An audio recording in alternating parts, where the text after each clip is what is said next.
아이를 키우는 일은 끝없는 기간입니다. 아이는 부모의 움직이는 것 그대로지. 자녀 키우는데 다른 어떤 농사보다 자식 농사가 제일 중요하다는 것을 오늘 마음속에 품고 가시면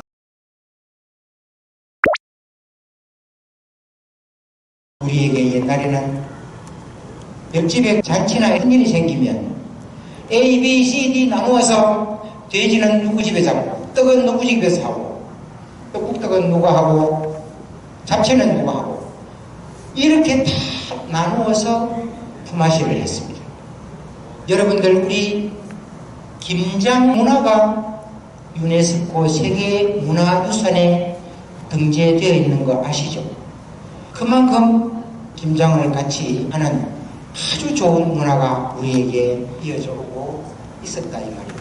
그게 급성장을 하면서 거의 흔적을 찾아볼 수 없는 그런 지경이 되어버렸다. 자, 상황에서 우리 학교가 지금 얼마나 혼란스러운가를 내려다보겠습니다.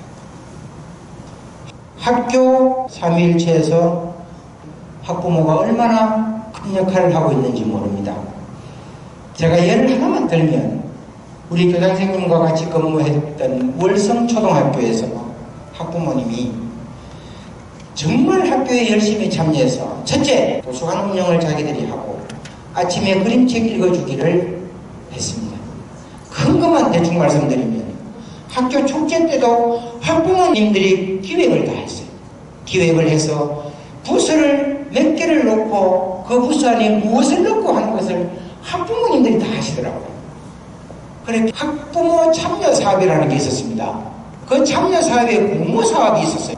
전국 최우수상을 받았습니다. 그래가지고 학교 사례 발표하러 돌아다니고 이런 기억이 나는데 학부모님의 역할이 어떠하시냐에 따라서 학교 문화, 학교 분위기가 얼마든지 달라질 수가 있습니다. 요즘 학부모 고발이 일상화되어 있다고 말을 합니다. 어떤 지역인지 제가 말은 안 하겠습니다. 이런 상황이 지금 비일비재하다는데 금장초등이나 경북에서는 그런 일이 잘 없습니다. 어떤 일이 있느냐, 학교에서 학폭이 하나 일어났다, 내 아이가 왕따를 당했다, 이쯤 되면 학부모님은 담임과 통화를 합니다. 자, 통화를 하면서 어떻게 됐는지 뭐 하나하나 꼬치꼬치 묻겠죠. 묻고 나서 상황을 알고 나서는 그 다음부터는 감정을 건드리기 시작합니다. 감정을 건드리기 위해서 이성적인 표현이 아니라 완전히 감정 폭발의 표현들이 나오면서 그걸 다 녹음을 하기 시작합니다. 그 녹음을 다 해가지고는 학교에 딱 와가지고 또 조금 더 급한 분은 교육청에 가가지고 우리 학교 선생님이 이런 사람입니다. 담임을 바꿔주세요 라고 말을 합니다. 이게 저 지역에서 지금 흔히 일어나고 있는 일이라고 합니다. 우리 경북은 아닙니다. 자, 이런 데서 어떤 일들이 벌어집니까? 교사들이 극단적인 선택을 합니다.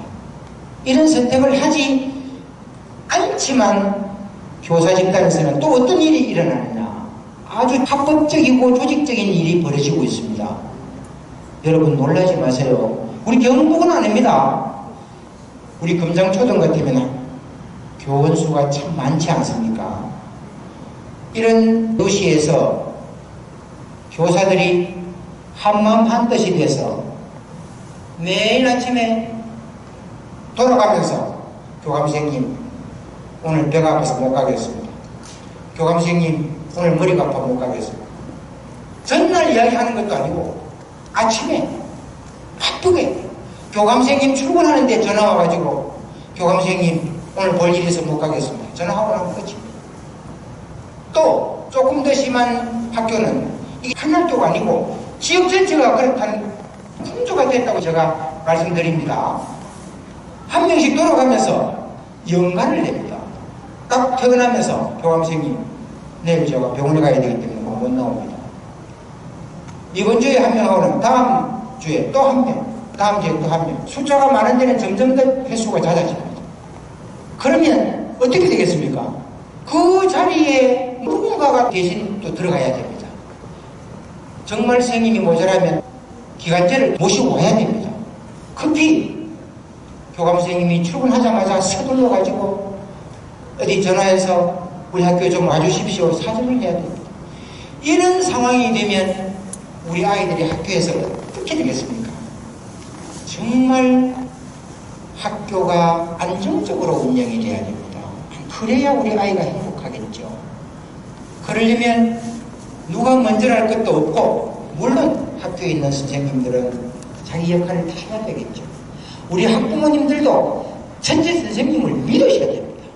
믿고 학교 올 때는 기쁜 마음으로, 혹시라도 섭섭한 마음이 있으면 교문에 들어올 때 좀 던져버리고 들어오셔야 돼요. 내 아이가 행복해야 되기 때문에. 내가 선생님을 기분 나쁘게 하는데 내 아이가 행복할 수가 있겠습니까? 전부 다 말입니다. 선생님이 행복해야 아이가 행복하잖아요.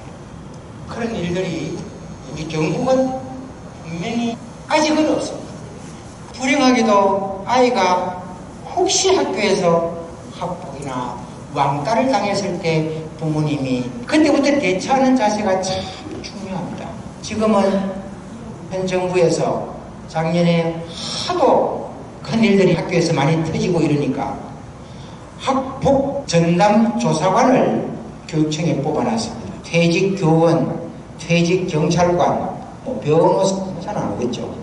이런 사람들을 위촉해서 학폭 전담 조사관을 조직을 해놓고 일이 터지면 학교에 조사하러 보냅니다. 제가 청에 있을 때 일주일에 적어도 한 두세 번씩 학폭심의위원회가 열립니다. 조금 큰 학폭이 생기면 바로 피해자와 함께 가해자와 함께 오는 사람이 누구겠습니까? 누가 올 것 같아요?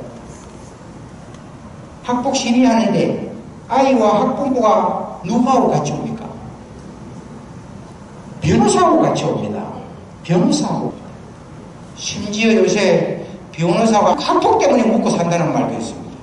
학폭만 터지면 사건을 걷다다가 일을 한다는 거죠. 큰일 날 일입니다.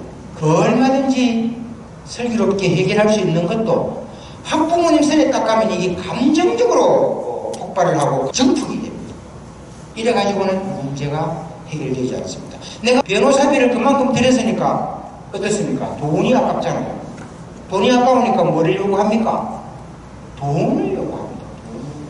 내 아이가 사건 가해자가 되든 피해자가 되든 심적으로 상처를 받은 아이를 그거를 대가로 돈을 요구해가지고 되겠습니까?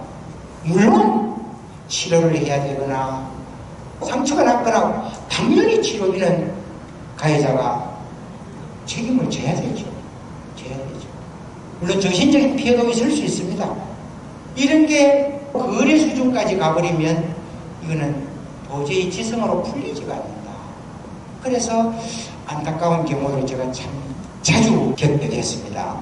자녀 교육에 정말 필요한 것이 첫 번째가 자녀와 함께 공감활동을 하는 겁니다. 나는 주말 되면 웬만한 일은 제쳐놓고 아이와 함께 주말 활동을 한다. 역시 아주 많으십니다. 고맙습니다.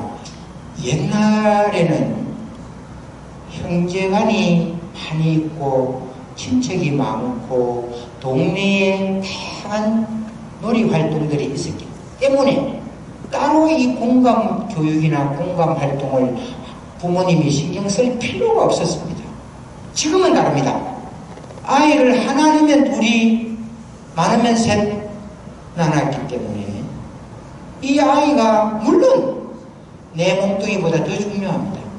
더 중요하기 때문에 아이를 금지옥역으로 혹시나 다칠까봐 몸이 다칠까봐 마음이 상할까봐 그 마음은 충분히 이해가 가죠. 그만큼 내가 아이를 위해서 어떤 활동을 해야 아이가 남을 배려하는 아이로 자랄 건가 하는 것을 아이가 어릴 때부터 학부모님이 고민을 하고 생각을 하고 행동으로 옮겨야 돼요. 공감활동은 여러 가지가 있습니다. 좀 뒤에 나오는 봉사활동이 있는데 아이와 함께 엄마하고 손잡고 어디를 가든지 봉사활동을 1년에 한두 번만 해도 그 아이는 이미 어릴 때 형성되는 기본 양심이나 인성은 다 형성됩니다. 가끔 시간 나면 아이와 함께 전가족이 책을 한번 보는 시간을 가져본다든지, 아이와 함께 집안 청소를 한다든지, 조금 멀리 계시는 할아버지 할머니 댁을 같이 가서 보살펴드리는 활동을 해본다든지, 찾아보면 얼마든지 공감 활동을 할 수 있는 거리가 많습니다. 아이는 초등학교 때 부모님이 아이와 함께 이야기하는 그런 분위기가 안 만들어져 있으면 중학교 올라가면 점점 더 멀어집니다. 아무리 바쁘시더라도 아이 얼굴을 보고 아이 눈을 보고 매일 시간을 내서 대화하는 시간이 필요합니다. 엄마도 아빠도 아이 눈이 지금 똘망똘망한지, 눈을 보면 아이 상태가 지금 어떤지 알 수가 있습니다.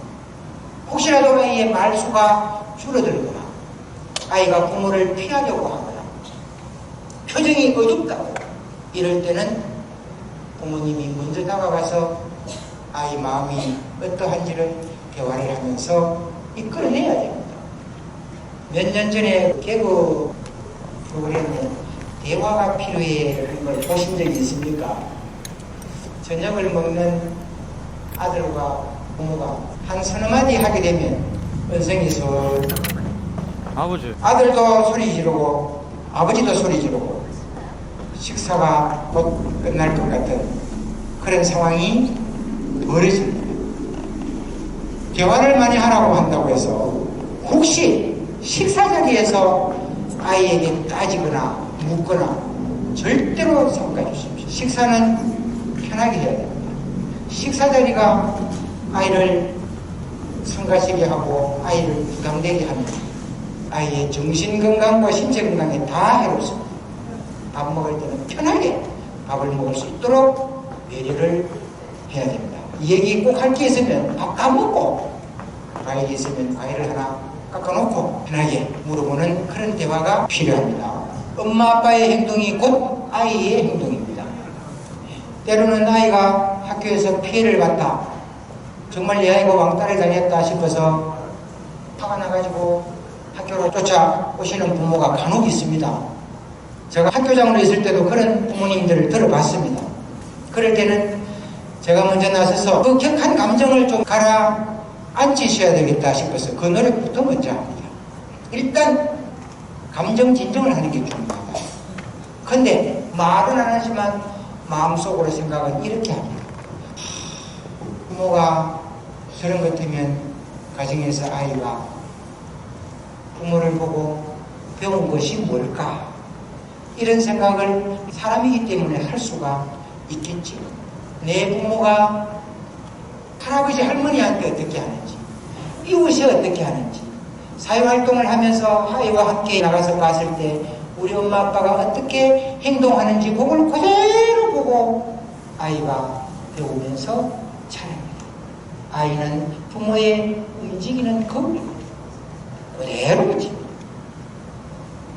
그거를 항상 생각을 하시면 좋겠습니다. 우리나라 어머님들이 아이들한테 가장 많이 하는 말이 혹시 뭔지 아십니까? 아이에게 안 돼, 하지마, 왜, 공부는 해, 주로 이런 말들이라고 합니다. 다 그렇지는 않겠죠. 주로 이런 말들을 많이 한다고 해요. 근데 유대인 어머니가 아이를 키울 때 항상 버릇처럼 하는 말이 있습니다. 오늘 요것만큼은 꼭 기억을 하고 가십시오. 아이가 어떤 말을 하든 간에, 아이가 책을 읽고 말을 하든 무엇을 보고 말을 하든 엄마에게 뭐라고 말을 던질 때는 엄마는 듣고 아이에게 이렇게 말을 한답니다. 왜 그렇게 생각하는 거야? 왜 그렇게 생각하지? 오늘 여러분들은 딴 거는 다 잊어버리셔도 좋은데 집에서 아이와 대화를 할 때, 아이가 좀 다른 말을 할 때 엉뚱한 소리, 쓸데없는 소리 하지 마. 이 말은 아이 앞으로 하시면 안 됩니다. 그렇게 생각하는 거야. 왜 그렇게 생각하지? 어떤 내용이 책에 있었길래 그런 생각을 하게 됐지라고 묻고 또 묻고 또 묻습니다. 그런 어머님 밑에 자란 유대인이 전 세계 0.2%밖에 안 되지만 전 세계 노벨상 수상자의 23%가 넘습니다. 아까 이야기했죠. 어느 국민의 머리가 제일 좋다고요? 네? 우리 대한민국 국민의 머리가 제일 좋다고. 이런 아이들이 어머니한테 잘 교육받고 생각하는 두뇌로 자라게 되면 우리는 적어도 34%의 노벨 수상자가 생겨야 되지 않겠습니까? 박상미 저자가 쓴 관계에도 연습이 필요합니다 라는 책 속에 부부나 부모 자식 간에 절대로 해서는 안 되는 말을 강조해서 4가지를 해놨습니다. 가능하면 요것도 좀 배워가십시오. 첫 번째가 단정짓기입니다. 아이가 집단에는 열심히 공부해가지고 월말고사를 딱 쳤는데 성적이 그 전과 별 다를 바가 없다. 오히려 도로 내렸다. 이때 어머님이 하시는 말씀, 네 하는 게 뭐 그렇지만 이런 표현이 단정짓는 표현 하시면 안 됩니다. 그 다음에 더 심각한 표현이 후벼파기입니다. 아이가 또는 남편이 또는 아내가 얼마든지 자신도 모르게 큰 실수를 저지를 수가 있죠. 그럴 때 본인이 제일 속상합니다. 제일 마음 아프고 속상한데 거기에 대고 후벼 파기 시작합니다. 아무리 생각해도 이해가 안 돼. 왜 그랬던 거야? 말로서 사람을 후벼 파고 찌릅니다. 특히 아이에게 후벼 파는 의미가 있습니다. 상처가 엄청 크지 않겠습니까? 그 다음에 하는 말이 대놓고 무시하기. 뭐 이런 것도 몰라? 친구끼리, 자매끼리, 야, 넌 그런 것도 하나 없어? 아이에게 그것도 모르니? 이런 표현들이 무시하는 거예요. 조심하세요. 특히 친구끼리도 이런 경우가 들어있습니다. 자신도 모르게 무시하는 그런 경우가 종종 습관적으로 있다는 것은 물론 말을 아름답게 하는 건 많죠. 그런데 안 좋은 것만 지금 이야기를 하는 거니까. 마지막으로 비아냥거리. 아이가 열심히 지방 청소를 했는데 칭찬은 못 해주고 아이고야 내일 해가 저쪽에 들겠네. 그건 어쩌면 칭찬을 하고 싶어서 했는 말일지도 모르겠는데 듣는 아이는 칭찬 듣지 않습니다. 아주 언짢게 들었습니다. 자, 뭐라고요? 첫째, 단정짓기. 또 뭐라고요? 또 뭐라고요? 4가지도 함께 옵션으로 좀 외워가셔야 되겠는데 누가 한번 말씀해 보실래요? 금방. 예. 이거 가지고 오시니까. 아직 몇 시 마셔야 됩니까? 예. 20분 마시면 됩니까? 예. 들어갈 소지를 아이가 초등학교 9학년쯤 되면 서서히 보입니다. 보셔야 됩니다. 독일에서는 초등학교에 해당되는 그룬트 슐레에서 4학년만 딱 되면 아이의 진로를 학교에서 정해줍니다. 그러면 부모는 큰 이의가 없으면 선생님이 정한 그 진로를 따라서 아이를 보내줍니다. 그러면 얘가 그룬트 슐레를 졸업하고 레알 슐레를 갈 건지 하우프 슐레를 갈 건지 김나시움을 갈 건지 이거는 선생님이 4년간 아이에 대해서 활동하고 관찰하고 아이의 결과물을 쭉 보고 학부모에게 이렇습니다. 아이를 레알 보내세요. 하우프트로 보내세요. 김나시움으로 보내세요. 하면 부모님은 그걸 내 아이의 진로로 결정하는 경우가 대부분입니다. 물론 지나쳐가지고 이게 아닌데 내 아이는 다시 김나시움으로 가고 싶은데 하면은 얼마든지 바꿀 수도 있습니다. 그만큼 신뢰가 형성되어 있다고 보시면 됩니다. 지금 보시는 학부모님들은 이 연수는 아주 무시하고 이제 오시는 그런 부모님들이죠. 안타깝습니다. 자, 마지막 아이를 키우는 일은 끝없는 기간입니다. 요거까지 오늘 가지고 가셔야 됩니다. 요거까지 가지고 가셔야 됩니다. 짧은 시간 때문에 아쉬움을 남기고 오늘 금장초등학교 학부모님 여러분들을 60분 이상 만나 뵙고 이렇게 제가 생각하고 있는 학자공TV의 일부분을 여러분에게 말씀드릴 수 있는 기회를 가지게 돼서 대단히 기쁘게 생각합니다. 좋은 인연으로 생각하겠습니다. 여러분들 자녀 키우는데 다른 어떤 농사보다 자식 농사가 제일 중요하다는 것을 오늘 마음속에 품고 가시면 대단히 고맙겠습니다. 수고했습니다.